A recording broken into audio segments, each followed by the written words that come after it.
On aime beaucoup l'iPhone Air, mais honnêtement, ne l'achetez pas. Ça fait un petit moment maintenant qu'on manipule le smartphone ultra fin d'Apple et il faut reconnaître qu'on est content de revoir Apple faire quelque chose d'un peu innovant côté design après des années à juste répéter le même smartphone en améliorant les specs de manière plus ou moins flagrante. Cette fois, on a vraiment un smartphone qui se démarque visuellement du reste de la gamme avec un look qu'on trouve franchement réussi. Avec 5,6 mm d'épaisseur et 165 grammes sur la balance, il respecte sa promesse formelle, mais attention, c'est quand même loin d'être un format de poche puisqu'il est quand même sacrément grand quand on le tient dans la main.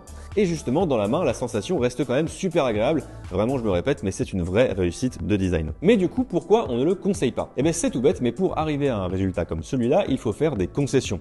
L'iPhone Air n'a qu'un seul capteur photo, qui certes fait le taf, mais donc n'est pas très polyvalent. Et s'il se montre plutôt satisfaisant côté perf, c'est au prix d'une chauffe assez importante et d'une autonomie inférieure à celle de l'iPhone 17 de base. Mais surtout, le problème, c'est son prix. À 1229 €, il se place seulement 100 € moins cher que l'iPhone 17 Pro qui est largement plus intéressant côté spec et 260 € plus cher que l'iPhone 17 de base qui propose un bien meilleur rapport qualité-prix. Bref,